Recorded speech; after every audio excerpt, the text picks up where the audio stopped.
আসসালামু আলাইকুম গাইস, শীতের বন্ধতে গ্রামে গিয়েছিলাম। গ্রামে যাওয়ার পর দিনগুলো কিন্তু আস্তে আস্তে শেষ হয়ে গিয়েছে। ছুটি কাটিয়ে এখন চলে আসলাম আবারও নিজের গন্তব্যে। তো কি কি করলাম গ্রামে গিয়ে, ক্ষেতের থেকে কি কি আনা হলো তাই থাকছে আজকের ব্লগে।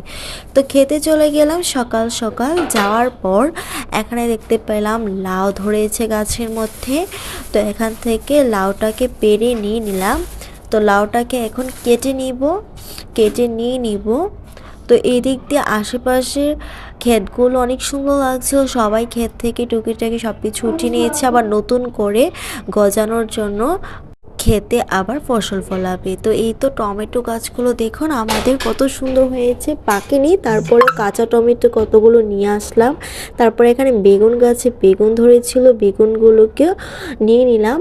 যা ছিল তাই যেন নিতে মন চাইছিল, কারণ গ্রামের জিনিস তো সবই দেখতে সুন্দর লাগে। তো এখন আবার লাউটাকে কেটে নিলাম, লাউটাকে এখন নিয়ে নিব। সাথে আবারও কিছু টমেটো নিচ্ছিলাম। টমেটোগুলো দেখুন মাশাআল্লাহ কত সুন্দর হয়েছে। টমেটো কিন্তু এবার বেশি ভালো ফলন হয়েছে। এদিক দিয়ে শাক লাগানো ছিল, আমাদের ক্ষেতে অনেক ধরনের শাক লাগানো ছিল।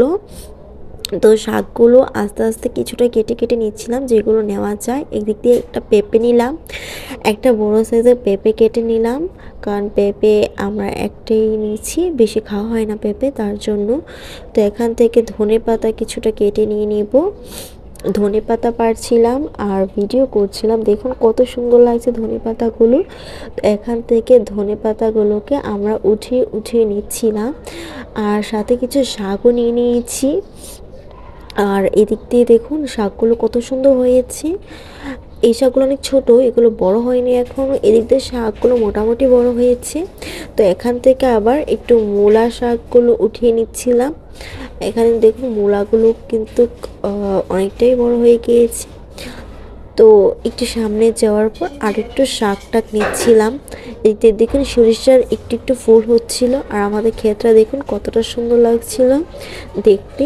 আসলে গ্রামে অনেক ভাল লাগে ক্ষেত, তারপর নিজেদের সব কিছু করে করে নিজেরাই এটাকে নিয়ে রান্না করা, এটা খুবই ভালো লাগে আমার কাছে। যে নিজেরাই লাগাবো, নিজেরাই খাবো, আশেপাশের মানুষদেরও দিব, দেখতেও ভাল লাগে নিজের কাছে সব কিছু। তো এই তো আমাদের এই সাইডে ছিল টমেটো গাছগুলো, আর এই দিক দিয়ে ছিল শাক টাক। তারপর একটু সামনে গিয়ে ফুলকপি নিব ভাবছিলাম, তার জন্য একটু কপিও উঠিয়ে নেব। তো একটু সামনে যাচ্ছিলাম, আর এই দিক দিয়ে দেখুন আরও শাক আছে। তো বেগুনগুলো দেখুন, বেগুনগুলো কিন্তু মোটামুটি অনেকগুলো হয়েছে। আর এখানে দেখুন হাঁস বসেছিল, দেখতে খুবই ভালো লাগছিল, তার জন্য একটু ভিডিও নিয়ে নিয়েছি। আর এদিকে দেখুন ধনেপাতাগুলো মাশাআল্লাহ কতগুলো হয়েছে, জাল দিয়ে রেখেছি। গ্রামে তো উঠে উঠে সবাই নিয়ে যায় না বলি, তার জন্য একটু জাল টাল দিয়ে রেখেছিলাম। তো এই দিক দিয়ে একটা ফুলকপি উঠিয়ে নিচ্ছিলাম, ফুলকপিগুলো দেখুন মাশাআল্লাহ কত সুন্দর হয়েছে। তো এখান থেকে উঠিয়ে নিলাম। আর শীতকালে কিন্তু ফুলকপি তারপর সিম এগুলোই কিন্তু খেতে বেশি ভালো লাগে। এখানে দেখুন আমার নানু আবার মুরগি পালে, তো মুরগি সবগুলো আমরা এসে খেয়ে ফেলেছি, মাত্র দুইটোই বাকি ছিল, তো দুটোর ভিডিও নিচ্ছিলাম। মুরগি আসার পর থেকে আর রান্না একটার পর একটা রান্না করে দিচ্ছিল। রান্না অনেকগুলো মুরগি ছিল, বাট আসার পর আমরা গ্রামে আসার পর নানু অনেকগুলি রান্না করে খাইয়ে ফেলেছি। তো এখানে দুটো অবশিষ্ট ছিল, দুটো নানু রেখে দিয়েছে। তো এগুলোর একটা ভিডিও নিচ্ছিলাম, দেখুন জাস্ট দুটো একসাথে কত সুন্দর লাগছে মুরগিগুলো।